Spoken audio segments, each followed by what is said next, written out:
Good day, Deep Word family. Welcome to day 115 of our Bible study review. Today, we're closing out the book of 2 Kings, y'all, and it ends very, very tragically. We see that Judah, the sins of Judah, finally catch up with them, and it's off to Babylon they go. Chapter 24 opens up, and we see that Jehoiakim, who is the king of Judah, right? He becomes the servant of Nebuchadnezzar. King of Babylon comes to Jerusalem, and now he's running things, y'all. And he is the servant of Nebuchadnezzar for 3 years.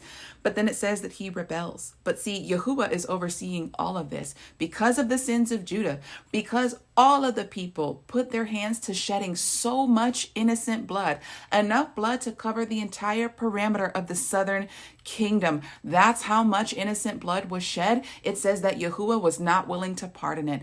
Judgment, it is time. It is time for them to pay.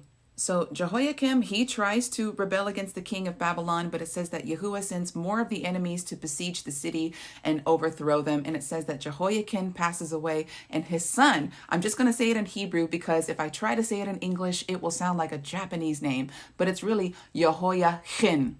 Jehoiachin. But Jehoiachin, he does not get much time to reign. He only reigns for 3 months. At this time, we see that the servants of Nebuchadnezzar come to besiege the city again and take more of the riches. It says this time that they took the princes, they took the men of valor, they took the men of war, they took everyone who had the strength of the Hebrews, the strength of the kingdom, so that the kingdom would not be able to stand. All that was left over were the poor and the farmers. So Jehoiachin is taken off to Babylon, and his uncle reigns in his place instead, Zedekiah. Then in chapter 25, we see that Zedekiah, he tries to rebel against the king of Babylon. He tries to flee the city, but he is captured, and Nebuchadnezzar kills his sons in front of him. That's the last thing that he sees before his eyes are gouged out. And Zedekiah is brought to Babylon. Many times when kingdoms are overthrowing other kingdoms, they bring victims like that to be an example of, if you try to rebel against me, this will happen to you as well. It's so tragic what happens. At the very end of the chapter, it seems like there's just a small glimmer of hope, and we see that Jehoiachin, the one who willingly went away to Babylon, that he has favor in Babylon because he's obedient. This punishment is from Yahuwah.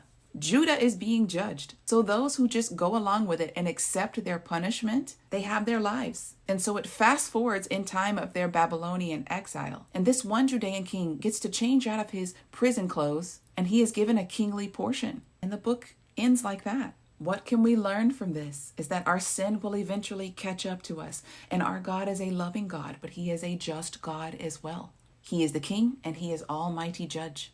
This is his earth. This is his creation. And if we do not do right by him, heaven and earth will spit us up and spit us out. Have your sins ever caught up to you? And when you were finally paying for them, you're like, you know what? This is just. I deserve every bit of this.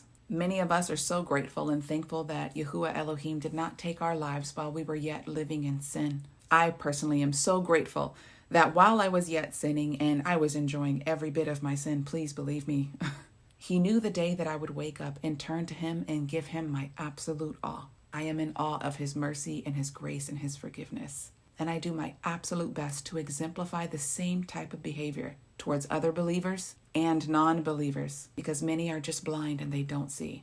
Let your light shine so that they may see. Deep in Word family, we are done with the book of 2 Kings. And tomorrow we open up the book of Isaiah. Many people in their Bibles, they see 1st and 2nd Kings, and then they see 1st and 2nd Chronicles, and you feel like you're reading the same thing over and over again. 1st and 2nd Chronicles is meant to be read at the very end of the Tanakh. It serves as a reminder for all of the stories and everything that has happened before you walk into the New Testament. And so as we were reading through 1st and 2nd Kings, we saw some of the prophets who were prophesying against the northern kingdom, right? Israel. We saw that they were exiled into Assyria, and they had chance after chance after chance. But now we're going to be reading through the prophets that prophesy against Judah. We'll also see some more prophets who go up to the northern kingdom as well. But we're going to read the story in chronological order.